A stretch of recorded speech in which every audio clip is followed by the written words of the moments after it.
Bismillahirrahmanirrahim. Alhamdulillah. Wassalatu wassalamu ala rasulillah. Wa ala alihi wa ashabihi wa man tabi'ahum bi ihsanin ila yamiddin wa ba'du.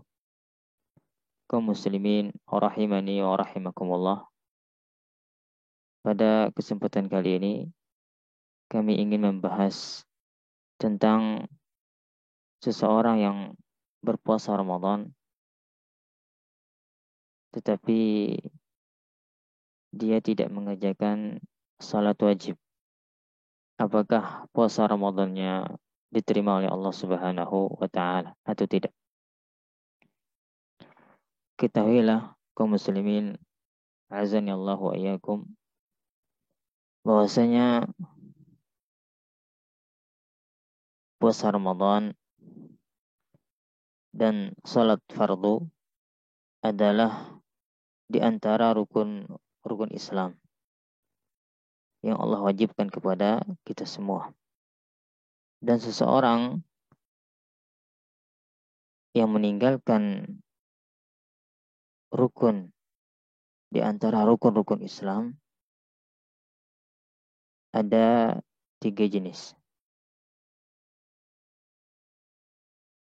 Yang pertama, jika dia meninggalkan syahadat an la ilaha illallah, persaksian dia bahwasanya tidak ada Tuhan yang berhak disembah selain Allah, dan juga persaksian dia bahwasanya Nabi kita Muhammad sallallahu alaihi wasallam nabinya dan rasulnya, maka jika dia meninggalkan syahadat, dia kafir secara ijma' para ulama. Kemudian yang kedua, jika dia meninggalkan salat secara keseluruhan, artinya tidak salat sama sekali, tidak salat fardu sama sekali, maka kebanyakan para ulama berpendapat kafirnya orang yang meninggalkan salat secara keseluruhan. Bahkan dikatakan ijma' oleh para ulama. Dan ini pendapat yang sahih berdasarkan hadis Nabi sallallahu alaihi wasallam, hadis dari Jabir radhiyallahu anhu secara marfu'. Nabi sallallahu alaihi wasallam bersabda, "Bainar rajuli wa bainasy syirki wal kufri tarkus shalah." Antara seseorang laki-laki dan antara kesyirikan dan kekufuran adalah meninggalkan salat. Dan juga dalam hadis yang lain, hadis dari Buraidah ibn Hasib radhiyallahu anhu secara marfu', Nabi sallallahu alaihi wasallam bersabda, "Al-ahdu alladhi bainana wa bainahum as-salah, faman tarakaha faqad kafar." Perjanjian antara kami, kaum muslimin dan kaum kufar adalah salat. Barang siapa yang meninggalkannya maka dia telah kafir. Dan juga para sahabat ijma' bahwasanya tidak ada satu ibadah, satu amalan yang jika ditinggalkan oleh seseorang akan menyebabkan kekufuran kecuali salat. Oleh karena itu, para ulama ijma' bahwasanya seseorang yang meninggalkan salat secara keseluruhan, secara total, dia tidak mengerjakannya sama sekali, maka ini ditakutkan dia terjatuh dalam kekufuran.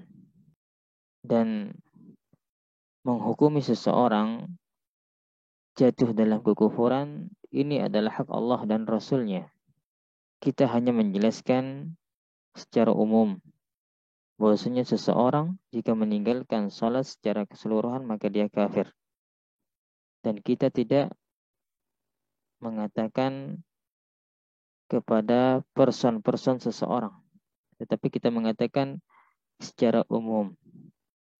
Kemudian yang ketiga, ia meninggalkan selain syahadat dan salat seperti meninggalkan kewajiban zakat, puasa Ramadan, dan haji, maka mereka tidak jatuh dalam kekufuran.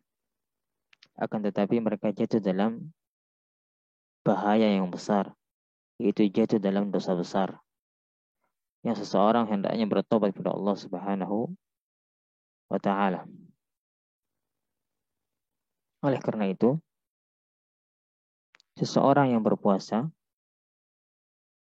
sedangkan dia tidak menunaikan salat fardu, maka dia ditakutkan jatuh dalam kekufuran, sebagaimana hadis-hadis yang telah kita jelaskan. Dan Allah Subhanahu wa Ta'ala tidak menerima amalan ibadahnya. Ini sebagaimana firman Allah Subhanahu wa Ta'ala, "Wa ma mana'ahum an tuqbala minhum nafaqatuhum illa annahum kafaru billahi wa bi rasulih." Dan yang menghalang-halangi infak mereka untuk diterima adalah karena mereka kafir kepada Allah dan Rasulnya. Wala ya'tunas salata illa wa hum kusala wala yunfiquna illa wa hum karihun.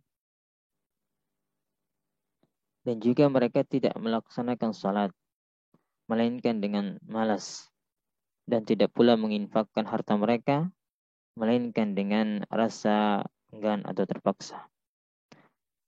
Quran surat At-Taubah ayat 54. Dan juga sabda Nabi sallallahu alaihi wasallam, "Man taraka salatal asri faqad habita amaluhu." Dan barang siapa yang meninggalkan salat asar, maka telah terhapus amalannya. Hadis riwayat Al-Bukhari. Makna dari habita amaluhu, telah terhapus amalannya, ai batala wa la yantafi' bihi. Amalannya batal dan tidak bermanfaat sedikit pun. Maka dari hadis di atas kita simpulkan bahwasanya seseorang yang meninggalkan salat fardu, maka terancam amalan-amalannya tidak diterima oleh Allah Subhanahu wa Ta'ala.